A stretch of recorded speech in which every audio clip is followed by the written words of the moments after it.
Hello everyone, welcome back. Today we're going to talk a little bit more about home defense, specifically in a riot situation. And we're talking about a wide-scale riot where things are happening at many different places around town. Um, and it's progressed beyond the point of people just rioting and looting and maybe burning in the center of town. Okay, now it's spread out into the residential areas, and the problem with that is that if it's a riot that's kind of centralized in the center of town square, it's all in one spot. Police can kind of try to at least surround that area and kind of keep it quarantined. But once it spreads beyond that into the different residential areas, the riot is no longer centralized. So the problem with this is that when rioters are attacking residences, right, and it's a violent type of attack, you're going to have calls going into the police at a lot of different, for a lot of different locations that they have to respond to. And the problem with that is that the way police are trained to respond to those type of calls is they respond in mass, right? You don't have like one officer or two officers showing up to deal with a violent situation. You have like half the police department practically showing up. So what problem here is that when you're having all these calls coming in at once, the police have not really been trained for that. They haven't been training to deal with a lot of violent attacks happening at a lot of different places at one time. So they're going to be completely overwhelmed, and they're not going to be able to respond to the call. So I mentioned this in a prior video. The solution to this is basically for the homeowners to have a prior plan in place for the common protection of their home. So essentially, we're talking about a anti-riot militia, but basically it's for the purpose of protecting their homes. They're not leaving their homes to go out and deal or assist with the riots away from their homes. This is at their homes. It's home defense, but we're going to call it a militia because what's a militia? If we ask George Mason, one of the co-authors of the Second Amendment, he said that a militia is all of the people, with the exception of a few politicians. Okay, so the fact that we have a bunch of homeowners with a cooperating and that they have a plan, a self-defense plan, that effectively makes them a militia. Okay, so a militia doesn't have to be something that's really complicated, or even people that are that train often. So one of the things I have over here, I'm going to call this an untrained militia. Okay, so we have this militia that has formed so they can protect their homes, and this is an untrained militia. The reason why I say that is, despite the fact that some of the people might be individually very trained or very skilled, or maybe they shoot a lot, they have not practiced. They have not practiced this type of home defense ever before, right? They've never been in this type of situation before. They've never gone any place where they can simulate the way their homes might be laid out, and kind of put this into effect. So they're almost always going to be going at this cold, and it doesn't matter, even if they're ex-military, they've never been in this type of a situation. And here's the reality of it. I don't care if you've been to the worst places in the world, right, and in the worst combat conditions.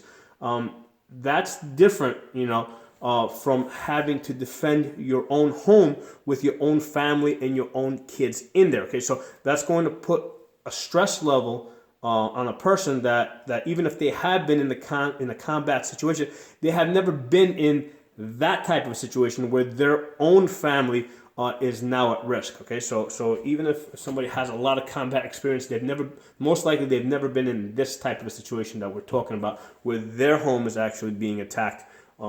It puts a psychological stress that very few people are ever really prepared to deal with. Okay, so we are dealing with an untrained militia because, again, they've never been in this type of situation. They've never really practiced in this type of a situation, together. Okay, so what I have here is I have a layout of 6 homes in some random pattern. Now, usually there's going to be some type of a road that runs, down the middle. You might even have cross streets like that. The point is that there's usually going to be some type of road there because the riders are going to need to get there somehow. So if your home is kind of more set off in the woods, chances are that they may not even see it, or they're less likely to go off in that direction. Most likely, the riders would be going down a maybe not a because again, we're away from the center of the town, so now we're in a less populated area, but it's still going to be a main road that they're most likely going to go down. Okay, so I have a couple of houses here. I got a road here in the center. Okay, and one of the things that we'll notice with these houses is that they're fairly close together. I mean, they're not on top of each other, but they are fairly close together. So here's the thing with this type of a situation where you have riders loose on the streets. They're out to essentially burn houses or shoot into houses.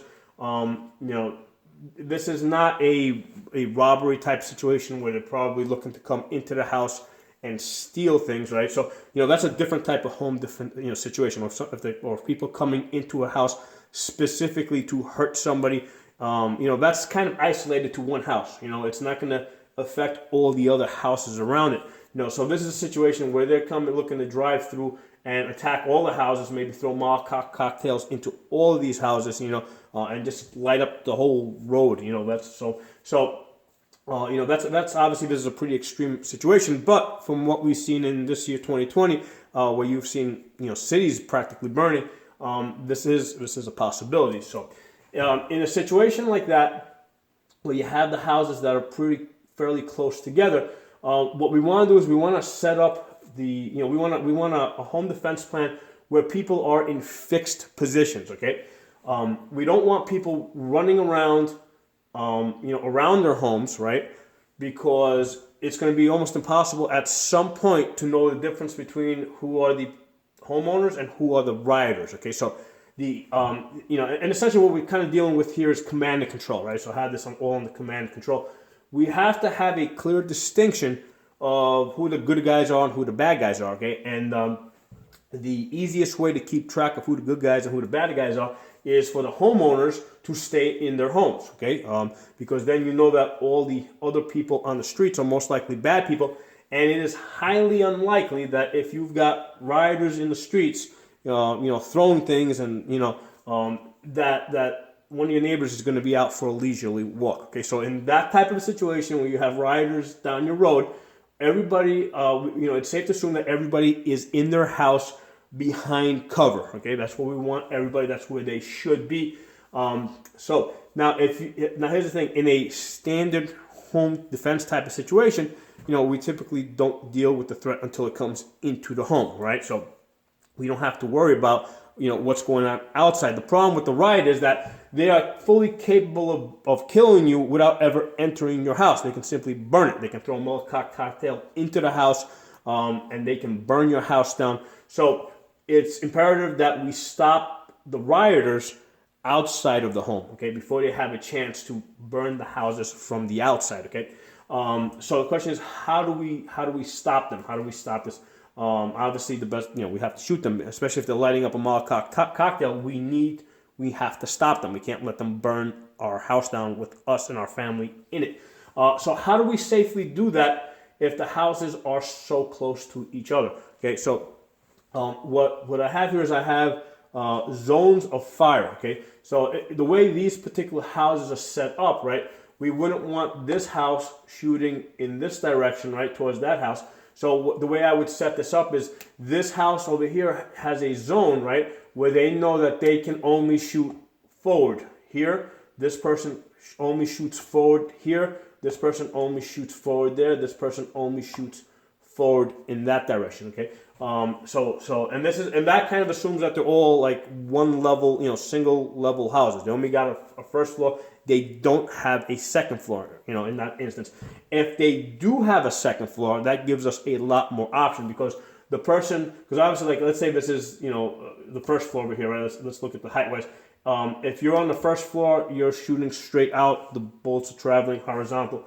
they can travel a longer distance. However, if you're on the second floor and you're shooting down, right? So if they're shooting down, then the bullets, you can kind of, shoot at an angle where the bullets are going into the ground behind the riders rather than going straight across to the house across. So if these houses have a second floor, okay, now they have the benefit of being able to shoot in the direction of the other houses, but there still have to be certain cutoff lines. Now, depending on how far away these houses are, like in this instance, this person here, if they were shooting in this direction, I would say that's their, that's the limit, right? This side of the road here would be the limit of how far they can shoot. So they can shoot from here. I mean, here they can shoot all the way out, right? But here they can only shoot up until this point. So if there's somebody with a with a Molotov cocktail over here, they can shoot that person.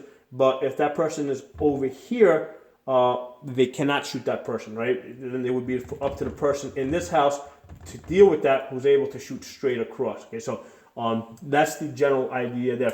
So from the first floor, we have to be aware that our bullets are going out straight out horizontally, whereas from the second floor, they're kind of coming down at an angle, so that gives us more options. So depending on what floor you would be shooting from, what you have to determine what directions you can safely shoot at, and and what are the limits, like are you able to shoot in the direction of somebody's home, and up until that point, where's the cutoff line? So for right here, I would say that it's the road, but if this house was, let's say, further pushed back, right, then it might be a little bit closer to that. So that's kind of something that you have to look out your window from whatever position you're in and kind of figure out what your available angles are, so that you don't accidentally shoot your neighbor. Okay, so that's the high-low angle of fire that we need to consider. Other thing that's really important is, at some, as part of the command and control, we need to be able to signal each other. And really important is, especially if for some reason you need to exit your house, right? Why would you need to exit your house? Well, maybe your house has actually been set on fire and you need to exit your house. Well, if you need to exit your house and maybe go to your neighbor's house, an agreement or part of the plan that you guys would have is that, hey, listen, I've got a green flare. You see me coming, it's not likely that the rioters would be running around with green flares. If you see a green flare, it's me. So don't shoot at me, okay? Let me come to your house because my house is now on fire.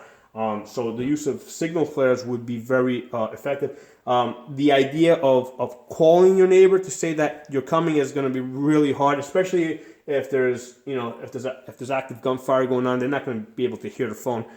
So you need something that's really bright and visual that people can see. Whistles might be, if you have like a whistle, that might be effective to some point, but really a signal flare would probably be the best thing. And it has to be really, really simple. It's, signal flare would be like, hey, this is me, don't shoot at me, in the rare instance that you have to exit your home.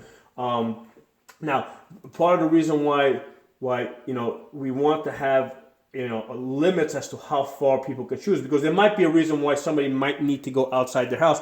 For example, if they see that somebody is outside their home and they're in the process of starting a fire or something, they don't have an angle to shoot them at, they might need to come out and deal with it. But again, the neighbor doesn't know who's who, right? And the neighbor doesn't have the angle to shoot at them, because then they would be shooting into your house. So that's an instance where you might have to come outside of your home.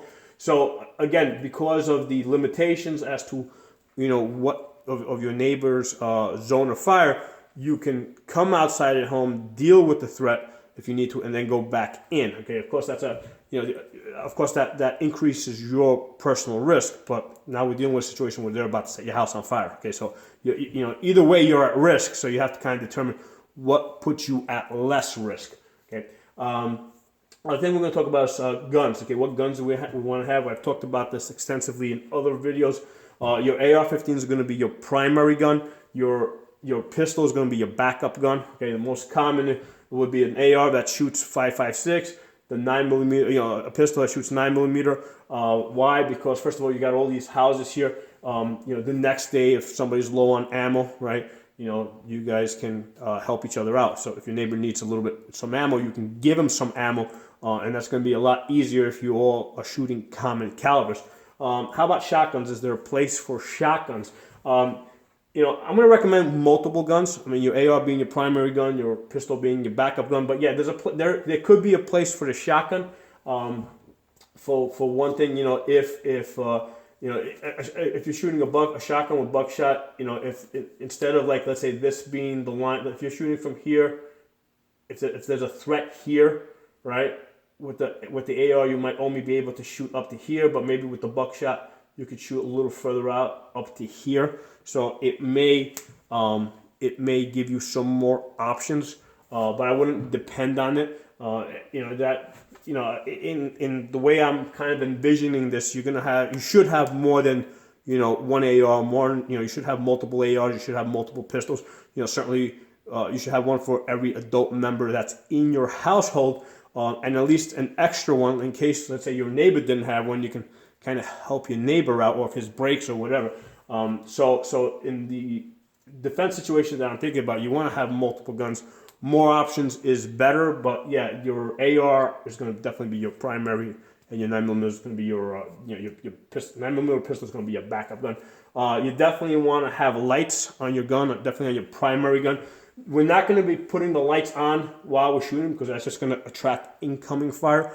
But at some point, you might need to put it on especially if you're really not sure. If somebody's like over here and you're not sure, maybe you think your neighbor might have done something weird or something and come out when he wasn't supposed to.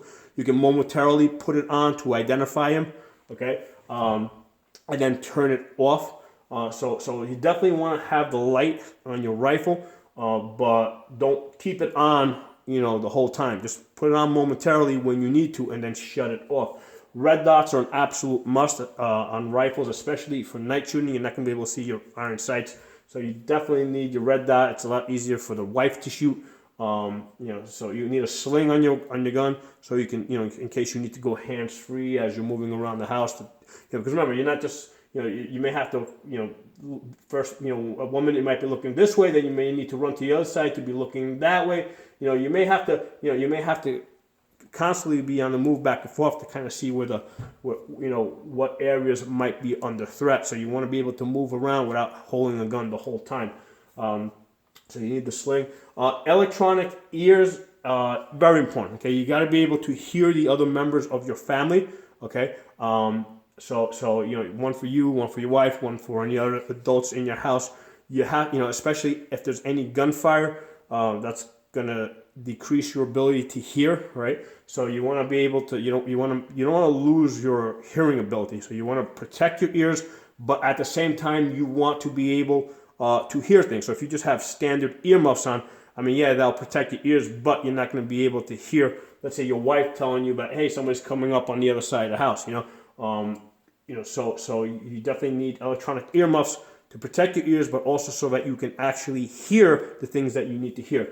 Eye protection, because first of all, you don't want to get, especially inside shooting, like if you're shooting from the inside of your home, behind cover, let's say there's a wall next to you over here, there's a good chance that the brass is just going to hit the wall, bounce back, hit you in the face. You gotta have goggles, and all these things should be, wherever your gun is, right? That's where you're gonna have your ear protection. That's where you're gonna have your goggles. Those things just go together. When you go get the rifle, you put your glasses, you put your goggles on, you put your ear muffs on. So that's all these things should be in the same place, ready to go. With electronic ears, I definitely recommend the ones that are auto time off. So like after 4 hours or something, they automatically go off to conserve the battery, because otherwise you're just going to run out the battery. Because you also got to think about the next evening. Okay, these riders may not be done that night. They may also come back the next night. This thing may last a whole week. Who knows? So you got to be able to go the distance. Okay. You got to have a safe. I've talked about this in other videos. You got to have a plan. Where is everybody going to be? Where you're going to be? Where's your wife going to be? Where your other adult members of your family going to be? Where your kid's going to be? Right? So you're going to have a safe room. Everybody's got to have a job. Everybody needs to know what their job is. It might be that One person's responsible. Let's say you have an older son or an older daughter; they're responsible for keeping the smaller kids in their room. You might have, let's say, your older son, kind of running back and forth between the windows. Obviously, this is before there's any shooting going on. Just keeping an eye on it, giving you information. That's important.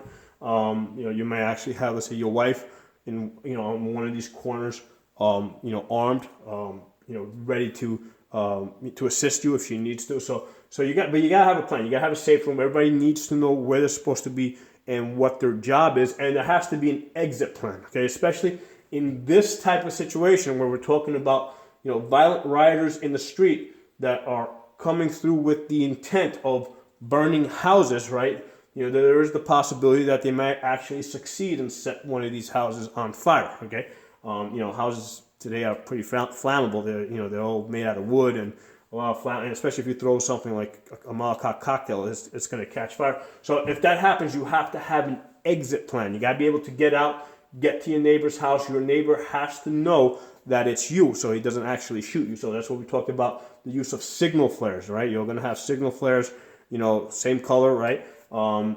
if they see, everybody knows the difference between a flare and what would be a Molotov cocktail or something else, or a torch. A flare really, is pretty easy to identify. So it's not like that the rioters will be running around town holding flares. So if they see somebody with running towards their house with a flare, and especially if they see that your house is on fire, or it might just be a situation where your house has been breached, right? They're in your house, and you need to, you decide that, hey, you're unable to defend the house for whatever reason. You need to get out. You have to have a way to get out of the house, get to another one of the houses, and at the same time be able to signal your neighbor that it's you and it's not the rioters trying to get to the house. Okay, so these are all things that we should consider in this home defense plan in the right situation. And this is, again, there's just a few ideas. There's other things that can be added to it, subtracted from this, depending on the situation. But there has to be some type of a plan in place. And one of the key elements of the plan is that, again, even though some of the people might be individually skilled, a lot of the people are not, and they certainly have not worked together for in this type of a situation. So we have to acknowledge that we're dealing with an untrained militia, and we need a very simple plan, a very easy plan that the least skilled people in this group over here would be able to utilize and function, and not accidentally shoot into one of the other houses. So that's why it's really important that, especially the zones of fire, everybody's got to know what the zones of fire are. This guy's got to know that he's only shooting that way. And you can set up flags, like red tape and stuff like that in advance. You know that there's stuff coming. You'll probably get some notice that there's riots going on in town. Or there might be, like I say, a telephone pole here or a tree or something like that. This guy over here, he needs to know what his zones of fire are, so he doesn't shoot into these two houses. Same thing with this guy. He needs to know what his zones of fire are, so he doesn't shoot into those houses.